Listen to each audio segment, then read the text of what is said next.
Welcome to the P.A.S. Report Weekly Roundup Podcast. The P.A.S. Report provides an honest analysis on the critical issues that matter to you without the biased media filters. Here's your host, Professor Nicholas Giordano. What's up, everyone? Welcome to the P.A.S. Report Podcast. This is your host, Nick Giordano, and I'm just wondering, have any of you seen any Chinese spy balloons lately? It's such a fascinating story. I'm not surprised that China is trying to spy on the United States. It goes without saying. That's what nations do. And China has built out the most sophisticated intelligence gathering operation that the world has pretty much ever seen. What I am shocked at, though, is the administration's response. The administration has been bombarded with questions as to why they haven't shot down the balloons yet. And the administration's response reinforces how feckless they are. Listen, nations spy on each other. I get that. That's nothing new. And I could assure you that we have spy planes all over the place. But just because that's the nature of the beast, it doesn't mean you don't do anything when you detect a spy craft. We should be taking down that balloon. We should be studying its technology, studying its purpose. Instead, we're allowing it to freely travel across the United States, and it appears that the Defense Department has been tracking these things for over a month. Completely ridiculous. But don't worry. Secretary of State Tony Blinken canceled his meeting with the Chinese officials, Xi Jinping, the top leader of China, and that's going to teach them a lesson. They're not going to do this again. I mean, come on now. First of all, you should have met with him, and you should have thrown down the gauntlet and said that this is unacceptable and we're not going to tolerate it. And it's just stunning. It really is. But I'm going to keep my eye on things. If anything further develops, I'll talk about it more on Wednesday. What I want to talk about in today's topic, well, I caused quite a stir last week in an op-ed that was published in the New York Post. In the article, I call out the colleges and universities that now require diversity, equity, inclusion, and social justice training as part of every degree, every college degree, no matter what you're majoring in. You're going to have to go through this training. I explain why the push is so dangerous, and I received a lot of emails expressing support, but many people asked, why speak out? Why become a target of the mob? They asked whether I'm worried. And I'm going to go more in depth on that on Wednesday's episode. But the main thing is I cannot sit on the sidelines and watch higher education and academia destroy itself. Sometimes you have to stand up no matter how uncomfortable it may be or what the fallout may be. It's why I have the perfect guest for today's episode. I'm bringing in Fox News' meteorologist Janice Dean. She's going to be joining me. She's the author of the fantastic new book, I Am the Storm. In it, she explains why she decided to take on one of the most powerful political figures in New York and at the time in the country. And I'm talking about Emperor Cuomo. I want to know what gave her the courage to speak out. She could have remained silent. She could have sat on the sidelines. She's not a political person. But she saw an injustice and she couldn't sit by and do nothing. And I want to explore what it takes, because I think courage is something that we need more of in our society. Before I bring on Janice, make sure you go to the PAS Report website, pasreport.com, sign up for the newsletter. If you find the show informative, please share it with your family and friends and on social media. With that out of the way, I want to welcome the author of I Am the Storm, Janice Dean. Welcome to the PAS Report. How are you today? Thank you for having me. Well, I'm glad you could come on, because what you went through is something that a lot of Americans went through during the coronavirus. And it's, in March of 2020, we get these lockdown orders. Then in March of 25th, we get Governor Cuomo signing an order sending COVID patients to nursing home. And that's where your story really begins. So can you explain to the audience what happened? Well, you said it. We were in lockdown at the time. It was the height of the pandemic when we were scared to go anywhere. And we were wiping down groceries, staying in our homes, not wanting to go anywhere for fear of getting the virus or transmitting it. And we weren't able to see our loved ones. My husband's parents were in separate elder care facilities. We were actually trying to get his dad in better shape. He was in a nursing home rehab center because he had a lot of ailments. His mom was waiting for her husband in an assisted living residence close to us on Long Island. They were going to be together in their own room. And, both of them had agreed to, that was where we were going to put them, and they were going to be taken care of because they had so many issues. It was hard to get care for them in their 4-story walk-up, which they lived in Brooklyn for almost 50 years of their lives. And then COVID crashed into our lives. We really didn't have a lot of communication with his father. Until one day, late March, we get a call saying he's not feeling well. He's running a fever, and 3 hours later, he's dead. Didn't know that he had had COVID until the death certificate. And my husband had to call his mom at the assisted living residence and tell her that Mickey had died. They were almost married for 60 years. They hadn't been apart in that whole time. And then she got sick and was transported to the hospital where she died there. And again, Sean had no contact, weren't able to see them. And she died in April. And we didn't know that our government was putting COVID positive patients into their care facilities. We found that out after they died. And so you can imagine the confusion. The one thing we knew the most was the elderly were the most susceptible to the virus. And here was our government flooding their nursing homes with COVID. And this actually transformed your life in a sense, because you're not a political person. You don't really get involved in the political minutia on the day-to-day. And yet now you're thrusted into the spotlight because you dared to challenge Emperor Cuomo, and nobody at the time was allowed to challenge him. How did it make you feel when people were talking about him as if he was potentially going to be the next president? He was winning Emmy Awards after seeing what you went through, but also so many other Americans went through. Well, it was infuriating. I think that's what got, my grief turned to anger when I saw him on his brother's show on CNN on a regular basis, joking around. We had just lost two people that were very close to us, locked away still. And they're joking about whose nostril is big enough for the COVID test, which, by the way, nursing homes were not allowed to test incoming patients. And that's because of the March 25th order by Governor Cuomo. Yep, because it was discriminatory to test them. Meanwhile, he's joking around that he's getting these very, valuable tests that our loved ones couldn't have. So I was just getting angry by that. Had he admitted a mistake, had he gone out and expressed some remorse, written condolence cards instead of his $5.2 million book, which we're finding out, by the way, he was writing that book while our loved ones were dying in nursing homes. So he was capitalizing, making money off their deaths, and knowing that this book could potentially, lead to the White House. So instead of actually taking care of New Yorkers, saving New Yorkers, he was, turning his executive chamber into a publishing company. Yeah. And in full disclosure, prior to teaching full time, I actually worked in emergency management, including the New York State Office of Emergency Management under the Cuomo administration. I wasn't his biggest fan prior to this. I'm certainly not after this. That's for sure. But he's a very, I'm not going to mince words. He was a very powerful man. It's not like we're talking about some no-name politician that you were challenging out there. We're talking about someone that was a very, very powerful, the most powerful political force in New York State, given his family, and a very powerful political force throughout the country. Do you feel that the media and a lot of the other networks, that they ignored what Cuomo did because it served a purpose? Of course. Yeah. He was still being fawned over on all of the major networks, which again, I was dumbfounded by. Because I'm, over on Fox, God bless them, they were giving me the platform. But had I not had that platform, I think people would have just not paid attention, because there were other governors that used exactly the same wording in their state mandates. Michigan, Pennsylvania, New Jersey, California, same thing. They were putting COVID positive patients into nursing homes. And no one was asking those questions. So that was really, really tough, going up against the mainstream machine who continued to build this guy up until we had brave women coming forward and talking about the abuse they endured in his office under him. And I want to ask you about that because obviously sexual harassment shouldn't be tolerated. Always have to put out those disclaimers. But did it kind of aggravate you that it was the sexual harassment claims that actually took him down, not all the deaths from the nursing homes because of his March 25th order? To me, there was something wrong with that picture. Here, he made one of the worst policy decisions you could possibly make.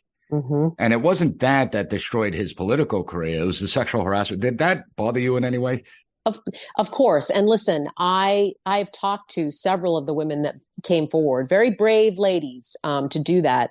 And it's all about abuse of power, right? So the same guy that wrote the mandate to put over 9,000 COVID positive patients into nursing homes those hands are all over some of these women that he used to work for. But it's like the Al Capone tax evasion thing, right? They don't get him on the really deadly stuff. They get him on the stuff that's, still bad, but not actually helping kill seniors, which bothers me. Yes. But I think the Democratic machine knew that he was probably going to be impeached, and it was easier for them to get rid of him with the Me Too stuff than the really corrupt, deadly stuff. We're going to take a quick break. When we get back, I want to explore this idea of courage, and I want to find out what gave you the courage to speak out against such a powerful political figure. So we'll be right back. As someone who worked in emergency management, I routinely sounded the alarm bells on our outdated grid system. Think back to 2003 when a tree branch hit a power line in Ohio, shutting down power to the entire eastern seaboard. Around 100 people died, and this was one of the costliest disasters in American history, with losses totaling over $60 billion.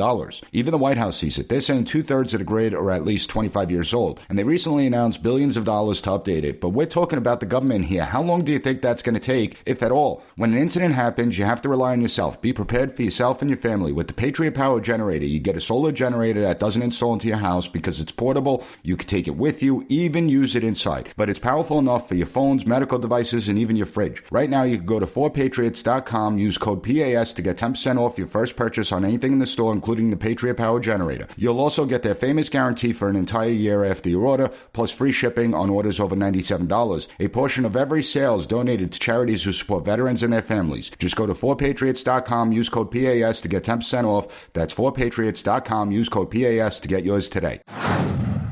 When it comes to your book, can you just tell the audience what gave you the courage to speak out? Because even though you do have a platform at Fox, it still takes courage to do that. And I feel like in this day and age, there are so many people who disagree with whatever's going on in life, but they're afraid to speak up and speak out. What gave you the courage and the inspiration to actually come out and speak out? I had something really terrible happen to a family member, to both of the family members that were dear to my husband, both of his parents. And I was seeing an injustice happening, and we were all locked up in our homes being told what to do. And I think it was just a moment of clarity, to be honest with you. Like, I see this in front of my eyes. Why doesn't anybody else? I think of it as, what if it was our kids? What if our kids were the most susceptible to the virus and our government was flooding schools with sick patients and helping to kill our kids? My God, these people would hopefully be in jail by now. So I saw the injustice. I knew I had truth on my side, and I was going to continue to shout from the rafters about it. And so that was the springboard to the book of why I wrote it. But I also wanted to highlight other people that go up against tremendous odds to try to make the world a better place, or try to spread a message to do, use a tragedy to do better. I'm in the weather department. After a big storm, there's always an after action review, right? To make sure that if it happens again, we are better prepared. And I cannot believe that the state of New York and all of the other states aren't doing the same thing with COVID. That we aren't looking back and finding out where we went wrong, because if we don't do that, then it's going to happen again. Well, I could tell you right now, the amazing part is that we actually worked on pandemic plans in 2011 and 2012 that were just completely ignored. Yes. And because of changes in leadership within OEM, within the local health departments, everyone forgot about these plans. Nobody knew they existed. And basically, in emergency management, one of the principles is you do the least disruption possible to society and you protect the most vulnerable. We did the exact opposite. Exactly. We did maximum disruption. We didn't protect the most vulnerable. And how many people have reached out to you when you first started taking on Cuomo to express gratitude, saying, hey, I'm going through the same thing and thank you for speaking up? Were you overwhelmed by that response? The one thing about advocacy is what I've learned is when you stand up and your cause is righteous, you will have others that will, stand up with you. And that's what happened. I met other family members who lost loved ones. Such bravery that I've seen, and such, the people that I've met that have had something terrible happen to them, they're still fighting. We're still fighting. We're still planning to go to Albany with our picket signs and to this day, we sat with Governor Hochul, some of the family members, and told her that we wanted answers. And at the very beginning, she said, yes, I want answers too, but we haven't seen that. So yes, I've met this tremendous group of people that have the same issues and want the same thing. And that is accountability and some kind of justice. And it's not going to happen tomorrow. It's probably not going to happen in a year. So it's a lifetime. It's a lifetime of advocacy to make sure that it doesn't happen. And you're right. My husband's a firefighter. He told me early on that every county and city had their own pandemic playbook. They knew what to do. And it was completely thrown out the window because this guy decided that he was going to rule with an iron fist. And it was like a dictatorship when we were going through COVID. Oh, it certainly was. And I think one of the most important aspects of your book is that it doesn't focus necessarily on the doom and gloom. It actually focuses on overcoming. And I think that's a really powerful message, especially in this day and age where so many people are struggling, whether it's financially, whether it's because of what took place in coronavirus or just the way our society is. When you were sitting down and capturing some of the stories of other people who fought against the odds, what thoughts were coming to your mind? That it brought great comfort. When I first started writing the book, I think I wrote it still in a place of anger. I started the book probably 2 years ago, really thinking about how I was going to write it and who I was going to talk to or the people I wanted to reach out to. And by the end of it, because I had covered these incredible stories, some of are heartbreaking, but also out of heartbreak comes greatness or wanting to do good for others. It was very comforting to know that I had met all of these wonderful people that went through different things. The book starts in the beginning with a mom whose daughter fought with opioids for many years, and she lost her daughter, but she decided that tragedy was going to motivate her to help other families. Other families who are trying to help their sons or daughters get through this.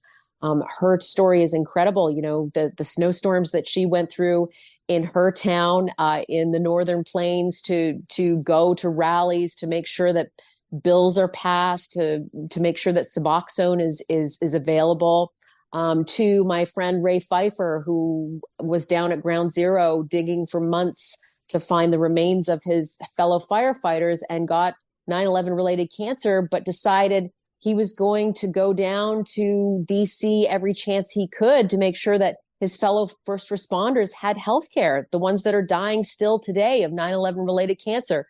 So and his brother died, correct, too, at 9/11? Ray.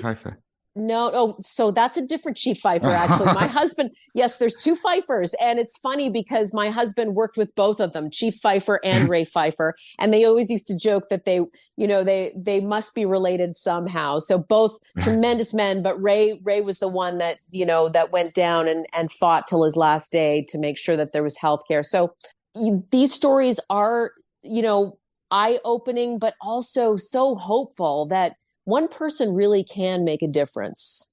And I think that's really important because every story in the book is relatable. I mean, I think every family at this point has experience with the opioid epidemic, whether it's a friend, a cousin, a family member. Everyone has been touched by 9/11 in some sort of way. So I think when we look at the book, every story is relatable. And you have a special coming out on Fox Nation on February 8th. Can you tell the audience about that?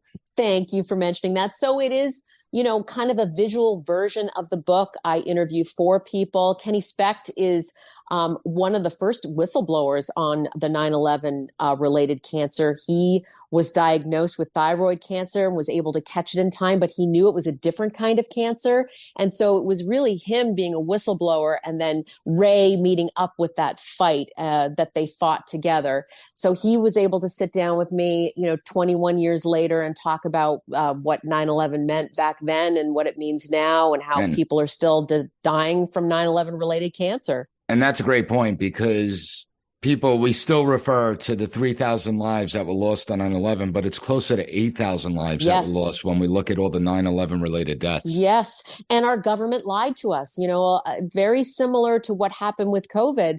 The government lied to us saying that the air was safe to breathe. And they didn't acknowledge that till many, many years later. So Kenny's in the special. Lindsay Boylan, one of the whistleblowers with Cuomo and his abuse, She's also, a wonderful interview. I also talked to a gymnast who was abused when she was, just a young girl, and she's trying to teach differently, coach differently in gymnastics. This is just a wonderful special where you actually get to see the people behind the chapters in the book. And I think it's important to put the faces on the people in your book because it really brings the story alive. And you did a fantastic job writing this book. I want to thank you for joining me. And we're going to have links up at the P.A.S. Report website to the book, to the Fox Nation special. Janice, phenomenal book, I have to say. Oh, listen, thank you so much for your interest. And thank you for, thank your audience for all their love and support as well. Well, I know many of them had some of the same struggles that you had during the coronavirus. So we're all in this boat together and we got to make it work somehow. Thank you, Nicholas. It was a real pleasure. God bless you. Courage is so important, and it is something we need more of in this society. Janice is a remarkable woman, and I encourage everyone to check out her book, I Am the Storm. Watch the I Am the Storm special on Fox Nation. I have all the links up at the PAS Report website, PASreport.com. As always, please share this podcast episode with your family, friends, and on social media. If you find the podcast informative, give the PAS Report a 5-star rating, write a review on any podcast platform that allows it. I want to thank you for joining me, and I'll be back on Wednesday with another great episode of the PAS Report podcast.